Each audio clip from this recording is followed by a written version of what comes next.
दोस्तों नमस्कार, रहीम जूनियर में आपका स्वागत है। बिहार में गरीबी कैसे है, अब मैं इसके बारे में थोड़ा सा डिटेल में बताऊंगा, इसलिए वीडियो को पूरा देखें और पसंद आए तो लाइक करें और सब्सक्राइब ज़रूर करें। बिहार में गरीबी का हाल अलग ही तरह का है। बिहार को इंडिया का गरीब राज्यों में से एक गिना जाता है। गरीबी का लेवल ये है, गरीबी का जो परसेंटेज है काफ़ी ज़्यादा है, मतलब राष्ट्रीय स्तर से ही ज़्यादा है, मतलब नेशनल एवरेज से ऊपर है। काफ़ी फैमिलीज़ बेसिक चीज़ों जैसे एक अच्छा मकान हो गया, एक हेल्थ केयर स्वास्थ्य की सुविधा हो गई और रेगुलर इनकम जैसे 10-5 हज़ार 15 हज़ार 20 हज़ार कुछ रेगुलर आता रहे हर महीने, उसके लिए जो बेसिक चीज़ों के लिए जो स्ट्रगल है ना वहाँ पर बना रहता है और यही कारण है कि वहाँ पर गरीबी है। अच्छा, रोज़गार और एम्प्लॉयमेंट थी वो तो सबसे टॉप लेवल पे है। आप जो भी ट्रेन जाती है सब भर भर के दिल्ली, कलकत्ता, पंजाब भर भर के जाती है। क्यों? कि रोज़गार वहाँ पर नहीं है। इंडस्ट्रीज़ बहुत ही कम है। आप महाराष्ट्र से कंपेयर करें या किसी दूसरे स्टेट से तो आपको वहाँ के बजाय 15-20 गुना 50 गुना ज़्यादा लगेंगे कि वहाँ इंडस्ट्रीज़ उद्योग वगैरह लगे हुए हैं। यहाँ कल बिहार में कुछ भी नहीं है उद्योग वगैरह।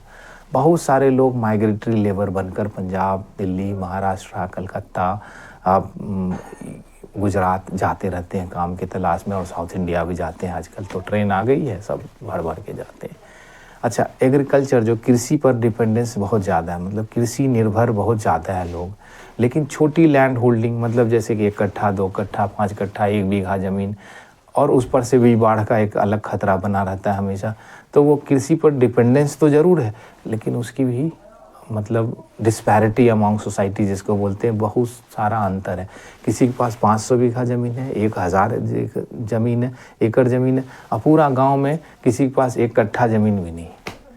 ये भी हालत है कि कई लोगों के पास बहुत सारा ज़मीन है और कई लोगों के पास बहुत कम ज़मीन है, मतलब 2-4 कट्ठे 5 कट्ठे हैं, उसी में बेचारा परेशान है। स्किल बेस्ड एजुकेशन और ट्रेनिंग की बहुत ही कमी है, जैसे कि स्किल बेस्ड एजुकेशन नहीं है, ट्रेनिंग नहीं है, क्योंकि इंफ्रास्ट्रक्चर है नहीं तो ट्रेनिंग नहीं होगा। हेल्थ और बेसिक फैसिलिटीज़ जैसे स्वास्थ्य जैसी बेसिक फैसिलिटीज़ के लिए परेशानी है। गवर्नमेंट हॉस्पिटल पे बहुत ज़्यादा प्रेशर है वहाँ पर, जैसे रूरल एरियाज़ में डॉक्टर्स और फैसिलिटीज़ की एकदम बिल्कुल ही कमी होती है। कोई MBBS डॉक्टर आपको मिलेगा नहीं, कोई वो झोला छाप डॉक्टर सब साइकिल में घूमते रहते हैं, एक इंजेक्शन लगाएंगे 200 रुपया निकलवा लेंगे। बहुत ही परेशानी वहाँ पर इस बात को लेकर के भी है। ये सारी कॉमन इश्यूज़ हैं। इंफ्रास्ट्रक्चर में जैसे रोड, इलेक्ट्रिसिटी, इंटरनेट में इम्प्रूवमेंट हुआ है, तो काम हुआ है, वो नेशनल लेवल पे हुआ है तो वहाँ भी हुआ है, क्योंकि बहुत ही मोबाइल आ गया, स्मार्टफोन आ गया। लेकिन इलेक्ट्रिसिटी जैसे गांव वगैरह में 4 घंटे के लिए है तो 5 घंटे के लिए गायब भी है। इंटरनेट बहुत स्लो चलता है। अब रोड वगैरह बनते हैं, बाढ़ आती है, टूट जाते हैं, फिर प्रॉब्लम वही से। जैसे जो भी गैप है वहाँ पर उसको फुलफ़िल करने के लिए गवर्नेंस, जैसे सरकार एक अलग चीज़ है, सरकार का काम एक अलग चीज़ है, वो सरकार काम नहीं करती सही से। अच्छा, फ्लड जैसे बाढ़ का कुछ एरिया है नॉर्थ बिहार में जिसमें बाढ़ हर साल आ जाता है। बाढ़ एक बहुत बड़ी समस्या है जिसको अभी तक सॉल्व नहीं हुआ है। गरीबी के जो कारण है उसमें एक हिस्टोरिकल नेगलेक्ट भी, स्टेट को बहुत ही पिछड़ा छोड़ा गया है। अच्छा, उसमें पॉपुलेशन प्रेशर भी बहुत ज़्यादा है, जनसंख्या का एक विस्फोट है भाई साहब, जनसंख्या विस्फोट भी बहुत ज़्यादा है। अच्छा, कोसी और गंडक में हमेशा बाढ़ आ जाता है। अच्छा, प्राइवेट इन्वेस्टमेंट जो बोलते हैं, बाहर से पैसा आया, किसी प्राइवेट इन्वेस्टर ने पैसा लगाया, क्यों लगाएगा? क्योंकि कुछ है ही नहीं। पैसा लगाएगा, कोई आदमी अमीर वहाँ अगर हो जाता है तो उसको खतरा हो जाता है, मैं यहाँ नहीं रहूँगा भाई साहब, मैं दूसरे जगह जाऊँगा। तो गवर्नेंस का भी चैलेंज है कि सिक्योरिटी नहीं है, कि अगर कोई कुछ करना भी चाहे तो उसको सिक्योरिटी नहीं है। डर लगता है कि कैसे चलेगा मेरा काम, अगर काम लगाएंगे, ज़्यादा पैसा लगाएंगे तो कहीं मारे ना जाए। तो गरीबी है, कम हुई है लेकिन बहुत ही स्लो पेस में, बहुत ही। अच्छा, रोड, इलेक्ट्रिसिटी का तो जो मामला है ही, डायरेक्ट बेनिफिट ट्रांसफर में भी लीकेज है कि अगर मुखिया से, BO से, ब्लॉक ऑफिसर से, BDO से, ब्लॉक डेवलपमेंट ऑफिसर से पेपर ऊपर बनवाए कि मुझे भी कुछ पैसे इमदाद मिलने चाहिए सरकार से, तो सरकार जो ट्रांसफ़र करेगा उसमें भी कमीशन है। इस हालत में बिना कमीशन के हम तुम्हारा रिजेक्ट कर देंगे, बाद में पैसे नहीं मिलेंगे तुम्हें, ये भी हालत है भाई।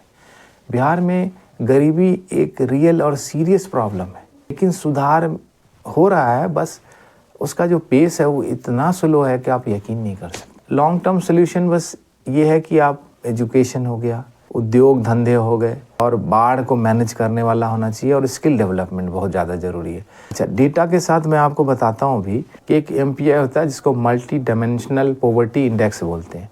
तो मल्टी डायमेंशनल पॉवर्टी इंडेक्स में जो मेज़र होता है वो ज़्यादा इफ़ेक्टिव मेज़र होता है। तो इसमें एजुकेशन, हेल्थ, लिविंग स्टैंडर्ड जैसे 10 इंडिकेटर्स जज किए जाते हैं। बिहार में around 59.9% population multi dimensionally poor है, मतलब मल्टी डायमेंशनली उस 10 तरीके के तरह में गरीब है। मतलब आधा से भी ज़्यादा, आप 51.9%, आप समझ रहे, 52%, 48% को छोड़ दीजिए, 48% को, तो 52% ऐसे हैं पॉपुलेशन मल्टी डायमेंशनली पुअर है, गरीब है। मतलब आधा से भी ज़्यादा लोग बेसिक लिविंग कंडीशन में स्ट्रगल कर रहे हैं। ये इंडिया में सबसे ज़्यादा पॉवर्टी रेट है दोस्तों। ये इकोनॉमिक टाइम्स का रिपोर्ट है। अब मैं कंपैरिजन बताता हूँ कि बिहार में जो मल्टी डायमेंशनल इंडेक्स में जो पॉवर्टी है 51.9% है। झारखंड में देखिए 42.2% है। उत्तर प्रदेश में 37.8% है। केरला में 0.7% है। आप यकीन कर सकते हैं, इकोनॉमिक टाइम्स की रिपोर्ट है, केरला में 0.7%। केरला का पोजीशन कितना स्ट्रांग है आप देख सकते हैं, 0.7%, सबसे कम इकोनॉमिक टाइम्स के हिसाब से सबसे कम गरीबी केरला में। Multi dimensional poverty index data के हिसाब से बिहार अभी भी इंडिया के सबसे पुअर स्टेट में से एक है। दूसरा जो पॉवर्टी होता है वो income based poverty. Bihar cast सर्वे के हिसाब से मैं बताता हूँ डेटा दोस्तों।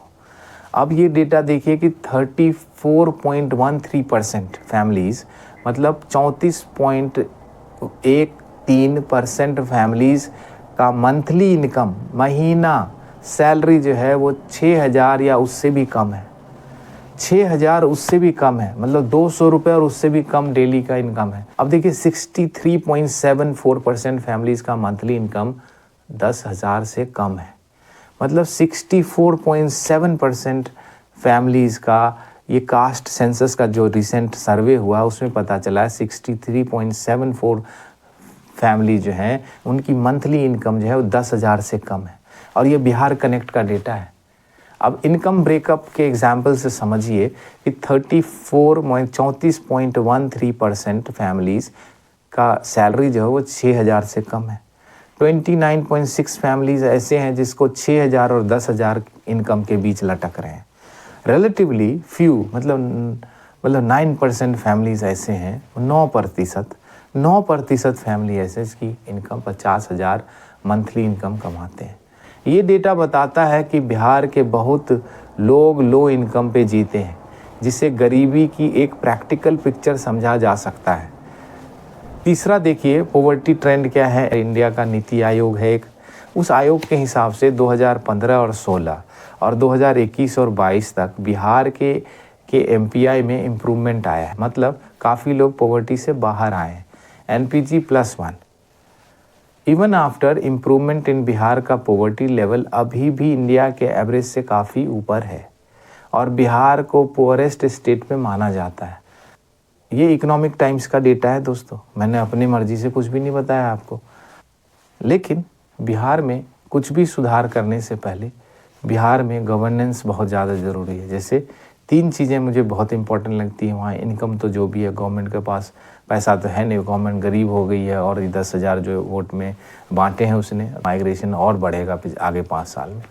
मैं एक चीज़ बताता हूँ कि वहाँ जो बेसिक प्रॉब्लम है वो है, पहला है स्वास्थ्य की सुविधा, दूसरा है सिक्योरिटी, तीसरा है एजुकेशन। ये 3 चीज़ें ना बहुत ही वनरेबल है वहाँ पर। सिक्योरिटी आपको मिलेगी नहीं, कोई भी मार जाएगा, कुछ भी हो जाएगा, आपके साथ कोई पूछने वाला नहीं। हेल्थ के मामले में डॉक्टर अच्छे नहीं हैं, अगर है भी तो डॉक्टर वही है, क्वैक है, इलाज सही नहीं करेंगे। आपको दिल्ली, बैंगलोर वगैरह भागना पड़ेगा आपको इलाज कराने के लिए। सिक्योरिटी की बात है, 10 किलोमीटर के एरिया में आपको एक पुलिस स्टेशन कहीं मिल जाएगा, उसमें पुलिस भी वैसी। मर्डर अगर हो जाए गांव में तो वो दूसरे दिन पहुंचेंगे। तो आपको अगर मेरा वीडियो अच्छा लगा हो तो इसे लाइक करें, सब्सक्राइब करें। अगर कोई गलती हो तो प्लीज़ कमेंट ज़रूर करें। कमेंट करके बताएंगे तो मैं आपके कमेंट्स का जवाब भी दूंगा। तो आज के लिए इतना ही दोस्तों। Thank for watching, have great day and जय हिंद।